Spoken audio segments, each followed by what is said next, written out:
أنا يا صاحي كي تستريح وبث. بسم اللہ الرحمن الرحیم. الحمدللہ آج ہمارے 28 پارے مکمل ہو گئے. 28ویں پارے میں 20 رکوع ہیں، 9 صورتیں ہیں. سورہ مجادلہ، سورہ حشر، سورہ ممتحنہ، سورہ صف، سورہ جمعہ، سورہ منافقون، سورہ تغابن، سورہ طلاق، سورہ تحریم. سب سے پہلے سورہ مجادلہ میں اللہ پاک نے حضرت خولہ رضی اللہ تعالیٰ عنہ کا واقعہ بیان فرمایا. حضرت خولہ رضی اللہ تعالیٰ عنہ، ان کے چھوٹے چھوٹے بچے تھے. ان کے شوہر ایک مرتبہ کسی بات پر ان سے تو میں بحث ہو گئی. تو زمانہ جاہلیت میں طلاق کی ایک قسم ہوتی تھی زہار. زہار کا مطلب یہ ہوتا تھا کہ آدمی جو ہے وہ اپنی بیوی کو اپنی کسی محرم سے تشبیہ دے دے. اپنی بیوی کو ماں بول دے یا بہن بول دے، کسی بھی محرم سے تشبیہ دے دے. تو زمانہ جاہلیت میں یوں سمجھا جاتا تھا کہ جس کو ماں کہہ دیا وہ ماں ہو گئی، اب وہ ہمیشہ کے لیے حرام ہو گئی. یا جس کو بہن کہہ دیا تو وہ بہن ہو گئی، ہمیشہ کے لیے حرام ہو. تو حضرت خولہ رضی اللہ تعالیٰ عنہ کے شوہر ان کا جھگڑا ہوا تو انہوں نے پھر ان سے زہار کر لی اور زہار کے الفاظ کہہ دی. اور جب زہار ہو گیا تو یہ بڑا پچھتائیں، بڑا پریشان ہوئی اور حضور اکرم صلی اللہ تعالیٰ علیہ وسلم کے خدمت اقدس میں حاضر ہوئی کہ اللہ کے رسول صلی اللہ علیہ وسلم میرا مسئلہ حل کیجئے. آپ علیہ الصلاۃ والسلام جب تک آسمان سے حکم نہیں آتا تھا اپنی مرضی سے کسی مسئلے کو حل نہیں کرتے. تو نبی کریم صلی اللہ تعالیٰ علیہ وسلم خاموش ہو گئے. تو انہوں نے کہا کہ ٹھیک ہے، آپ میرا مسئلہ حل نہیں کرتے، میں اللہ سے اپنا مسئلہ حل کراؤں. اور حضرت خولہ رضی اللہ تعالیٰ نے نماز پڑھی اور رونے لگی اللہ کے آگے. روتے روتے روتے روتے جبرائیل امین تشریف لیا اور سورہ مجادلہ نازل ہوئی کہ اللہ نے آپ کی اور اس عورت کی گفتگو کو سنا جو آپ سے اپنے شوہر کے بارے میں لڑ رہی تھی اور اللہ سے شکایت کر رہی تھی. اللہ سب کی گفتگو کو، باتوں کو سنتا ہے، اللہ سننے والا، دیکھنے والا. پھر فرمایا کہ جو لوگ اپنی بیویوں سے زہار کر لیتے ہیں وہ ان کی مائیں نہیں ہو جاتی. مائیں تو ان کی وہی ہیں جنہوں نے جنا ہے. ماں تو وہی ہے جس نے جنا ہے، اور کوئی عورت ماں نہیں ہو سکتی. یہ جو کہتے ہیں بڑی بری بات کہتے ہیں کہ ایک عورت کو اپنے پاس رکھتے ہیں بیوی بنا کے اور پھر اس کو اپنی ماں سے تشبیہ دے دیتے ہیں. تو یہ بڑی گھٹیا اور گندی بات کرتے ہیں. پھر اس کے اوپر اللہ نے ایک جرمانہ رکھا. اور اس زمانے میں غلام ہوتے تھے تو فرمایا کہ غلام آزاد کرو، تو پھر یہ زہار ختم ہو جائے گا. اب غلام نہیں ملیں گے یا غلام خریدنے کی طاقت نہیں ہے تو پھر جو ہے 60 روزے رکھو، پے در پے 60 روزے رکھو اور ان 60 روزوں کے درمیان بیوی کے پاس جانا نہیں. جب تک کفارہ پورا نہ ہو جائے بیوی کے پاس نہیں جانا. اور پھر جسے 60 روزے رکھنے کی طاقت نہ ہو تو وہ 60 مسکینوں کو 2 وقت کا کھانا کھلائے تو اس کا کفارہ پھر پورا ہوگا. تو صحابہ کرام و صحابیات رضوان اللہ علیہ مجمعین کی ایسی زبردست شان تھی کہ ان کے رونے پہ اللہ پاک قیامت تک امت کے مسئلے حل کر دیتے تھے. تو اس لیے ہم بھی جو ہے اپنی بیویوں سے بات چیت کرنے میں اس بات کا خیال کریں کہ ان کو اپنی کسی محرم سے تشبیہ نہ دیں. اگر کسی محرم سے تشبیہ دے دیں گے اور محرم سے تشبیہ دینے سے نیت ہماری یہ ہوگی کہ ہم اس سے زہار کر رہے ہیں تو وہ پھر زہار ہو جائے گا اور بیوی کے پاس جانا جائز نہیں ہوگا جب تک کہ کفارہ ادا نہ کر لے. اس کے بعد اسی صورت میں اللہ پاک نے مجلس کے آداب بتائے کہ مجلس میں جب کوئی نیا ساتھی آئے تو تفسحوا فی المجالس، اس کے لیے جگہ بنا لو. تھوڑا سا آگے پیچھے ہل لو، جگہ بہت ہے لیکن وہ آ رہا ہے بیٹھ رہا ہے، آپ تھوڑا سا ہل جائیں گے اس کے دل میں جگہ پیدا ہوگی کہ یار دیکھو اس نے مجھے جگہ دی. تو میں جب تمہیں کہا جائے کہ مجلس میں جگہ بناؤ تو مجلس میں جگہ بنا لیا. اور جب مجلس ختم ہو جائے تو گپ شپ لگانے نہ بیٹھ جاؤ، فن شوزو اٹھ جاؤ، اپنے اپنے کام پہ جاؤ. اللہ کے رسول صلی اللہ علیہ وسلم کے پاس جو ہے وہ محفلیں سجا کے نہ بیٹھو. اور پھر اللہ پاک نے اب کچھ لوگ جو تھے حضور صلی اللہ علیہ وسلم سے انفرادی طور پر مسائل پوچھتے تھے اور حضور صلی اللہ علیہ وسلم کا وقت الگ سے لینا چاہتے تھے. تو ایسے تو مسلمان تو چلو وہ اپنے ضرورت کے لیے پوچھتے تھے، لیکن ان کی دیکھا دیکھی منافقین حضور صلی اللہ علیہ وسلم کو تنگ کرتے تھے اور فالتو باتیں جو ہے حضور صلی اللہ علیہ وسلم سے آ کے پوچھا کرتے. تو اللہ پاک نے پابندی لگا دی اور یوں فرمایا کہ بھئی اللہ کے نبی صلی اللہ علیہ وسلم کے پاس جاؤ گے تو صدقہ کر کے جانا. اور یہ صدقہ کرنا شروع میں واجب تھا کہ پہلے کچھ صدقہ کرو پھر جا کے ان سے مسئلہ پوچھو. اب جو منافقین تھے وہ تو رک گئے، ظاہر ہے ان کی تو جان جاتی تھی اللہ کے لیے خرچ کرتے ہوئے. جو مسلمان تھے ان کو، جو صاحب حیثیت تھے انہیں پریشانی نہیں ہوئی، جو تنگ دست غربا تھے وہ بیچارے پریشان ہو گئے. تو اللہ پاک نے پھر یہ حکم وجوب اس کا اٹھا لیا اور مستحب کے درجے میں یہ حکم باقی رہا.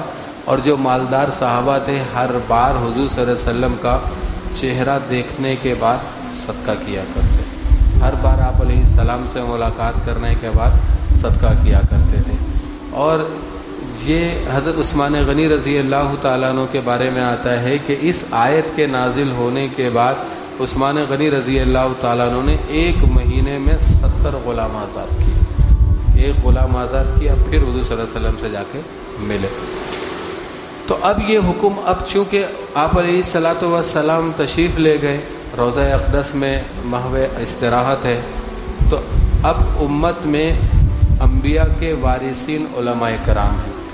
تو اب اس کا ایک ادب یہ ہے کہ آپ کسی عالم سے انفرادی وقت لینا چاہتے ہیں تو اس کے لیے کچھ صدقہ اللہ کے لیے کر کے جائیں. یہ ایک ادب کی بات ہے، ایک ادب کی بات ہے، کیونکہ اللہ نے اس حکم کو ختم نہیں کیا، اس کے واجب ہونے کو ختم کر دیا، مستحب ابھی بھی ہے.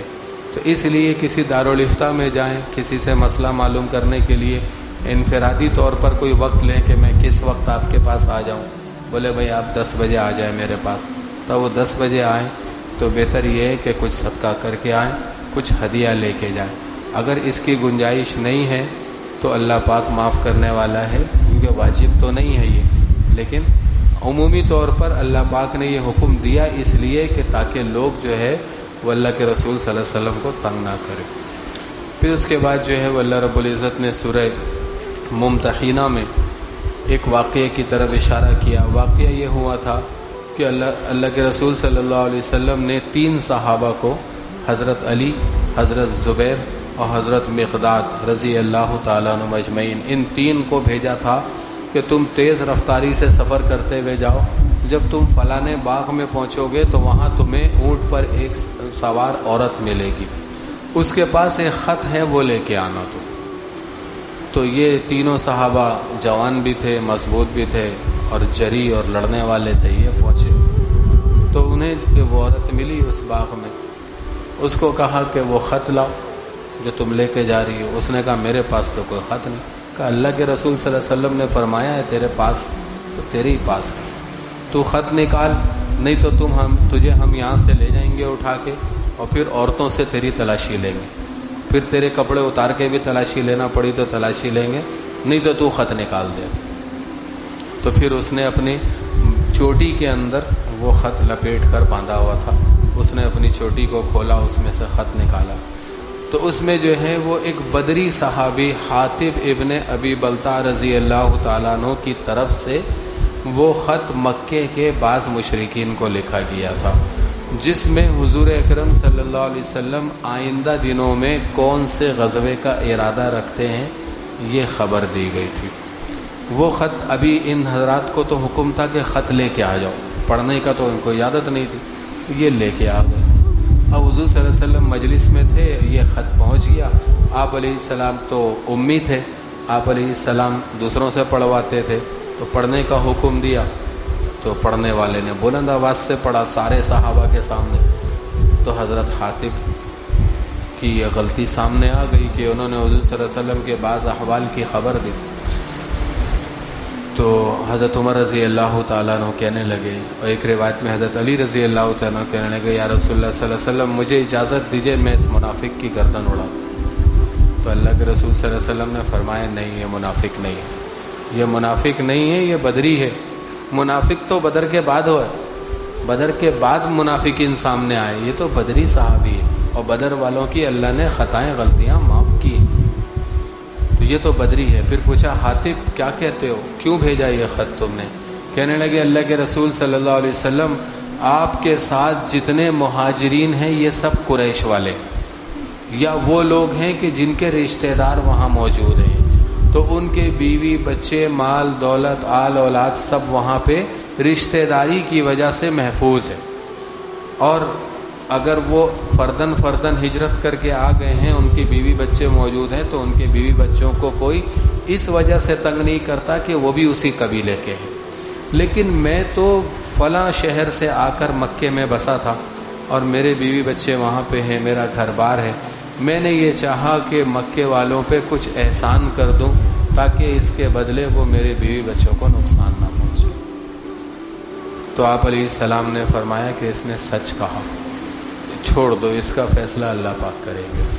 پھر اس پہ اللہ پاک نے سورہ ممتحنہ نازل کی اور فرمایا کہ ایمان والوں، میرے اور تمہارے دشمن کفار کو تم ہرگز دوست نہ بنو، یہ تمہارے دوست ہو ہی نہیں سکتے، یہ تو چاہتے ہیں کہ انہیں موقع ملے اور تمہیں یہ جڑ سے ختم کر دیں، انہیں موقع ملے تمہیں یہ بالکل سرے سے نیست و نابود کر دیں۔ تم ان سے دل میں محبت رکھتے ہو، لیکن یہ تمہارے اوپر غصے سے دانت پیستے، تم ان کے دوست ہو سکتے ہو، یہ کبھی تمہارے دوست نہیں ہو سکتے۔ اور پھر اللہ پاک نے تنبیہ کر کے پھر انہیں چھوڑ دیا۔ اس سے آگے پھر سورہ جمعہ ہے، سورہ جمعہ کا واقعہ سب کو پتہ ہے۔ آپ علیہ الصلاۃ والسلام جمعے کی نماز کے لیے جو ہے وہ تشریف لائے، خطبہ پڑھنے کے لیے کھڑے ہوئے تھے۔ مدینے میں غلہ اناج ختم ہو گیا تھا اور قافلے آ نہیں رہے تھے، قافلوں کے آنے میں دیر تھی، صحابہ بیٹھے ہوئے تھے، حضور صلی اللہ علیہ وسلم خطبہ پڑھ رہے تھے۔ کسی نے باہر سے آواز لگائی کہ بھائی اناج لے کے قافلہ آ گیا، یا فلاں چیز لے کے قافلہ آ گیا، تو لوگ اٹھ کے بھاگے باہر، اور باہر جا کے کہ ہم اپنی ضرورت کی چیزیں خرید لیں۔ تو اللہ پاک نے اس پہ تنبیہ فرمائی اور فرمایا کہ جب جمعے کی نماز کی اذان ہو جائے تو خرید و فروخت چھوڑ دو اور اللہ کے ذکر کی طرف دوڑو، چلو نہیں، دوڑو۔ دوڑو کا مطلب ہے جلدی جلدی کرو، جلدی جلدی کرو، اب کوئی اور کام نہ کرو۔ اور فرمایا یہ تمہارے لیے بہتر ہے۔ اور پھر فرمایا کہ جب نماز ہو جائے تو پھر بکھر جاؤ زمین میں، اپنی روزی تلاش کرو۔ اور فرمایا کہ جب صحابہ نے کچھ صحابہ نے قافلے والوں کو دیکھا تو اس کی طرف دوڑ پڑے اور آپ علیہ السلام کو خطبے میں کھڑا چھوڑ دیا۔ تو آپ فرما دیجئے کہ جو اللہ کے پاس ہے اجر و ثواب، وہ تمہاری اس دنیا سے اور تمہاری تجارت سے بہت بہتر ہے، اور رزق دینے والا تو اللہ ہے، رزق دینے والا تو اللہ ہے۔ محبت سے اللہ پاک نے سمجھا دیا۔ اب اس کے اندر ایک شرعی مسئلہ یہ ہے کہ جمعے کی نماز کی پہلی اذان کے بعد، جمعے کی نماز کی پہلی اذان کے بعد خرید و فروخت جائز نہیں ہے۔ اب جمعے کی نماز کی پہلی اذان کے بعد اب آپ نے نماز کی تیاری کر کے مسجد میں جانا ہے۔ دوسری اذان سے پہلے مسجد میں آپ نے پہنچنا ہے۔ آپ نے جس مسجد میں نماز پڑھنے کا آپ کا ارادہ ہے، اس مسجد کی پہلی اذان سے آپ خرید و فروخت ختم کر دیں گے۔ حتیٰ کہ علماء نے لکھا ہے کہ اگر پہلی اذان کے بعد خرید و فروخت کی جو نفع کمایا وہ نفع ناجائز اور حرام ہوگا، کیونکہ یہ خرید و فروخت جائز نہیں ہے۔ اللہ نے صراحتاً واضح حکم دیا ہے کہ فسعوا الی ذکر اللہ، اللہ کے ذکر کی طرف دوڑو، وذروا البیع، اور خرید و فروخت چھوڑ دو۔ یہ براہ راست قرآن کا حکم ہے۔ تو اس لیے جو ہے ہم اگر ارادہ رکھتے ہیں کہ 2 بجے جہاں نماز ہوتی وہاں پڑھیں گے، تو اب 2 بجے والی مسجد میں اذان کس وقت ہوتی ہے، اس وقت ہم اپنا خرید و فروخت چھوڑ دیں گے۔ ہم اگر ارادہ رکھتے ہیں کہ 1:30 بجے والی مسجد میں نماز پڑھیں گے، تو اس مسجد کے اعتبار سے سب کو پتہ ہے کہ اس مسجد میں جس میں ہم جائیں گے اس میں پہلی اذان کب ہوگی، تو اس لیے جو ہے وہ پہلی اذان سے پہلے اپنے کام کو سمیٹ لے. پہلی اذان ہو جائے دکان کو بند کرے, کاروبار کو چھوڑے اور سیدھا جو ہے مسجد میں آ جائیں. اللہ پاک ہم سب کو کہنے سننے سے زیادہ عمل کرنے کی توفیق عطا فرمائے. اللہم لک الحمد کما انت اہلہ وصلی علی سیدنا مولانا محمد کما انت اہلہ وفعل بنا ما انت اہلہ انک اہل التقوی واہل المغفرۃ. یا اللہ یا رحمان یا رحیم ہم سب کا بیٹھنا قبول فرما, کہنا سننا قبول فرما. یا اللہ کمی کوتاہی غلطیوں کو معاف فرما. یا اللہ ہم سب کی ساری پریشانیوں کو دور فرما. یا اللہ ہم سب کی تمام جائز تمناؤں کو پورا فرما. یا اللہ جن کے والدین زندہ ہیں یا اللہ ان کے صحت اور سلامتی کے ساتھ لمبی زندگی عطا فرما. یا اللہ جن کے فوت ہو چکے ان کی مغفرت فرما. جن کو عذاب قبر ہو رہا ہے انہیں عذاب قبر سے نجات عطا فرما. رب ارحمہما کما ربیانی صغیرا, رب ارحمہما کما ربیانی صغیرا, رب ارحمہما کما ربیانی صغیرا. وصلی اللہ تعالی علی خیر خلقی محمد وآلہ واصحابہ اجمعین. آمین.